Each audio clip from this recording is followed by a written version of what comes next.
আসসালামু আলাইকুম। আয়াথম কুকিংয়ে আপনাদের জানাই সকলকে স্বাগতম। এই গরমে কোনো কিছুই খেতে না ভালো লাগলে মুখে রুচি আনবে এই রেসিপিটি 100% গ্যারান্টি। একটিবার হলেও এই রেসিপিটি ট্রাই করে দেখতে পারো। গরম গরম ভাতের সাথে জাস্ট জমে যাবে। এক থালা ভাত কখন যে নিমিষে শেষ হয়ে যাবে বুঝতেই পারবে না। ঘন্টার পর ঘন্টা রান্নাঘরে দাঁড়িয়ে আর কোনো কিছু রান্না করতে হবে না। জাস্ট গরম ভাতের সাথে খাওয়ার জন্য এই রেসিপিটি ট্রাই করে দেখতে পারো। এতটাই খেতে অসাধারণ যে আমি এই রেসিপিটির প্রেমে পড়ে গেছি। বললে বিশ্বাস করবে না, সত্যি করে বলছি, খেতে এতটাই লোভনীয় হয়েছিল যে একবার এই এক লোকমা ভাত খেয়ে হাতটা থামানোই যাচ্ছিল না। তবে চলো দেরি না করে রেসিপিটি শুরু করা যাক। রেসিপি শুরু করার আগে অনুরোধ জানাই, প্লিজ রেসিপিটি ভালো লাগলে লাইক কমেন্ট শেয়ার করে যেও। আর আমার চ্যানেলে নতুন হলে চ্যানেলটিকে সাবস্ক্রাইব করে পাশে থেকো। দেখো, প্রথমে আমি এখানে নিয়ে নিচ্ছি 3টে পটল। এখানে পটলগুলো আমি একটু খোসা ছাড়িয়ে নেব, তবে পুরোটা খোসা ছাড়াবো না, ওপর থেকে জাস্ট ছুরি দিয়ে একটু খোসাটা ছাড়িয়ে নিচ্ছি আর দুই সাইডের এই মুখগুলো বাদ দিয়ে দিচ্ছি। এবার দেখো, পটলগুলোকে পানিতে খুব সুন্দরভাবে ধুয়ে নিতে হবে। এখানে তোমরা চাইলে কোয়ান্টিটিটা কমিয়ে বা বাড়িয়েও নিতে পারো। এখানে দেখো খোসাগুলো ছাড়ানো হয়ে গেছে আর নিয়ে নিচ্ছি দুটো মিডিয়াম সাইজের টমেটোটাকেও আমি ভালো করে ধুয়ে নেব। এবার পটলগুলোকে মাঝ বরাবর এইভাবে করে 2 চির করে নিচ্ছি, তবে তোমরা চাইলে 2 চির বা 4 চিরও করে নিতে পারো। এবার দেখো, সবগুলো পটল আমি এইভাবে করে কেটে নেব। আবারও বলে রাখছি, টমেটো আর পটলের কোয়ান্টিটিটা তোমরা কমিয়ে বা বাড়িয়ে নিতে পারো।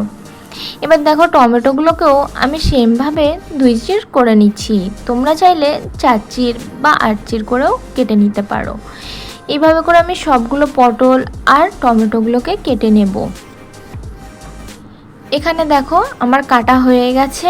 এবার আমি এগুলোকে রান্না করে নেবার পালা। এখানে বলে রাখি, যদি পাকা টমেটো না থাকে কাঁচা টমেটো দিয়েও বানিয়ে নিতে পারো। ওই যে সবুজ সবুজ টমেটোগুলো হয় না, ওগুলো দিয়ে, ওই টমেটো দিয়েও রেসিপিটি খেতে জাস্ট অসাধারণ লাগে। এবার দেখো, সরাসরি চলে যাচ্ছি চুলার দিকে। চুলার মধ্যে বসিয়ে দিয়েছি একটি ফ্রাই প্যানের মধ্যে দিয়ে দিচ্ছি 1 টেবিল চামচ পরিমাণ সরিষার তেল। তেলের পরিমাণটা আমি কম দিয়েছি, তবে তোমরা চাইলে একটু বেশি নিতে পারো। তেলটা গরম হয়ে আসলে দিয়ে দেবো আমি এখানে পটলগুলো একে একে এইভাবে করে সাজিয়ে নিচ্ছি আমি, যাতে ভালোভাবে সিদ্ধ হয় বা ভাজা হয়ে যায়। এইভাবে করে আমি চারিদিকে ছড়িয়ে দেব। এখানে এবার দিয়ে দেব টমেটোগুলো তোমরা চাইলে, আবারও বলছি, ছোট ছোট করে পিস করে নিতে পারো, তবে এইভাবে করে কোনো একটা অসুবিধা হয়নি। এবার টমেটোগুলো দেওয়ার পরে দিয়ে দেব বেশ কিছুটা রসুন। এখানে আমি গোটা রসুন ইউজ করছি।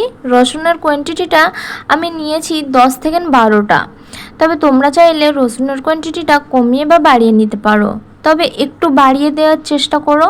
দেখবে রসুনের ফ্লেভারটা এর মধ্যে জাস্ট অসাধারণ, খেতে খুবই ভালো লাগে। উপর থেকে দিয়ে দিচ্ছি স্বাদ অনুযায়ী লবণ বা হাফ চা চামচ পরিমাণ লবণটা দেওয়ার কারণে তাড়াতাড়ি ফ্রাই হয়ে যাবে আর সিদ্ধও হয়ে যাবে, তাই এই পর্যায়ে লবণটা ব্যবহার করছি। এবার আমি ঢাকনা লাগিয়ে লো ফ্লেমে এটা সিদ্ধ করে নেব বা ভাজা করে নেব। আমি মাঝে মাঝে একবার করে চেক করে নিচ্ছিলাম যাতে নিচে লেগে না যায়, আর এইভাবে করে পাল্টিয়ে নিচ্ছিলাম। এভাবে করে গ্যাসের ফ্লেমটা লোতে রেখে খুব সুন্দরভাবে সিদ্ধ হয়ে আসা পর্যন্ত অপেক্ষা করব বা ভাজা করে নেব। এই পর্যায়ে যদি মনে হয় যে তেলের কোয়ান্টিটিটা একটু কম লাগছে, তাহলে আরও 1 টেবিল চামচ ইউজ করতে পারো বা অ্যাড করতে পারো। এইভাবে করে আমি উল্টে পাল্টে খুব সুন্দরভাবে সিদ্ধ করে নেব আর ভাজা করে নেব।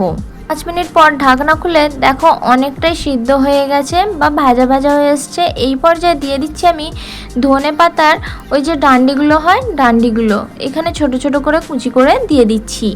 এই পর্যায়ে ধনে পাতার ডান্ডিটা ইউজ করার চেষ্টা করবেন। এর আগে ইউজ করলে দেখবেন ধনে পাতার ডান্ডিগুলো অনেকটা পুড়ে যায়, ফ্লেভারটা অন্যরকম এসে যায়, তাই আমি এই পর্যায়ে ইউজ করছি। এবার দেখো ধনেপাতার ডান্ডিটা দিয়ে আবারও আমি ঢাকা দিয়ে রেখে দেব 5 মিনিটের জন্য। 5 মিনিট পর দেখো রসুনটাও খুব সুন্দরভাবে সিদ্ধ হয়ে গেছে, টমেটোর খোসাগুলো বেশ উঠে উঠে এসেছে বা আলগা হয়ে আসছে, আর তেলটাও ছেড়ে দিয়েছে। পটল টমেটোর থেকে ফ্রাই করে তেলটা দেখবে এইভাবে ছেড়ে আসবে। এই পর্যায়ে গ্যাসের ফ্লেমটা বন্ধ করে ঠান্ডা করে নেব। আর এই টমেটোর খোসাগুলোকে আমি ছাড়িয়ে নিচ্ছি, তবে তোমরা চাইলে টমেটোর খোসা সমেত এই রেসিপিটি বানিয়ে নিতে পারো। তবে টমেটোর খোসাটা মুখের মধ্যে গেলে একটু অসহ্য লাগে, তাই আমি টমেটোর খোসাগুলোকে ছাড়িয়ে ফেলে দিচ্ছি।